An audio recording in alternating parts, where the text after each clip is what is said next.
അൻവറിന്റെ കൈയും കാലും വെട്ടുമത്രേ. എന്തിനെന്നല്ലേ അഭിപ്രായം പറഞ്ഞതിന്.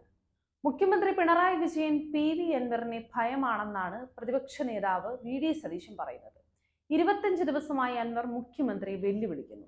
എന്നാൽ മുഖ്യമന്ത്രി പ്രതികരിക്കുന്നില്ലെന്നും സതീശൻ കഴിഞ്ഞ ദിവസം നടത്തിയ വാർത്താ സമ്മേളനത്തിലാണ് പറഞ്ഞത്. സർക്കാർ അല്ലത് കൊള്ളക്കാരാണെന്നാണ് UDF പറഞ്ഞത്. അത് അടിവരയിടുന്ന കാര്യങ്ങളാണ് സംഭവിക്കുന്നതെന്നും അദ്ദേഹം പറഞ്ഞു.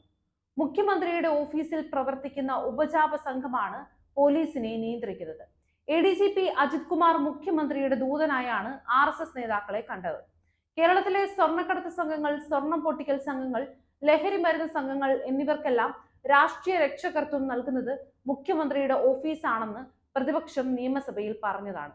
ആ കാര്യങ്ങളെല്ലാം മുഖ്യമന്ത്രിയുടെ ഏറ്റവും വിശ്വസ്തനായ ഭരണകക്ഷിയിലെ MLA തന്നെ ഇപ്പോൾ വെളിപ്പെടുത്തിയിരിക്കുന്നു. പൂരം കലക്കാൻ വേണ്ടി പോലീസ് ഉദ്യോഗസ്ഥനെ മുഖ്യമന്ത്രി അങ്ങോട്ട് വിടുകയായിരുന്നു. CPM-ഉം BJP-യും തമ്മിലുള്ള ഗൂഢാലോചനയുടെ ഭാഗമായിരുന്നു അത്. പൂരം കലക്കിയ ആളെ തന്നെയാണ് പൂരം കലക്കിയത് അന്വേഷിക്കാൻ നിയോഗിച്ചത്. പൂരം കലക്കിയതിൽ ജുഡീഷ്യൽ അന്വേഷണം വേണം. VS അച്യുതാനന്ദന് പോലും ലഭിക്കാത്ത ആനുകൂല്യമാണ് അൻവറിന് ലഭിക്കുന്നത്. വാർത്താ സമ്മേളനം നടത്തി പാർട്ടിയെ ബുദ്ധിമുട്ടിക്കരുതെന്ന് CPM അൻവറിനോട് അഭ്യർത്ഥിച്ചത് ഭയന്നിട്ടാണ്. ഈ സമീപനം അച്യുതാനന്ദനോട് പോലും ഉണ്ടായിട്ടില്ല. അൻവർ ഇനിയും എന്തെങ്കിലുമൊക്കെ വിളിച്ചു പറയുമെന്നുള്ള ഭയമാണ് പിണറായിക്ക്. അതാണ് CPM ഇത്രയും മയത്തിൽ സംസാരിക്കുന്നത്. ഇടതുമുന്നണിയിൽ തുടരണോ എന്ന് തീരുമാനിക്കുന്നത് പോലും അൻവറാണ്. അൻവർ UDF-ലേക്ക് വരുന്നതിനെ കുറിച്ച് ഇപ്പോൾ ചർച്ചയില്ല. അങ്ങനെ ഒരു സാഹചര്യം വന്നാൽ ചർച്ച ചെയ്യും. അജിത് കുമാർ RSS നേതാക്കളെ കണ്ടതായി സംസ്ഥാന ഇന്റലിജൻസ് പിറ്റേന്ന് മുഖ്യമന്ത്രിക്ക് റിപ്പോർട്ട് നൽകിയിരുന്നു. അപ്പോൾ ചെറുവിരൽ പോലും അനക്കാത്ത പിണറായിയാണ് ഇപ്പോൾ അന്വേഷണം നടത്തുമെന്ന് പറയുന്നത്. 4 അന്വേഷണങ്ങൾ നേരിടുന്ന ഉദ്യോഗസ്ഥനാണ് അജിത് കുമാർ.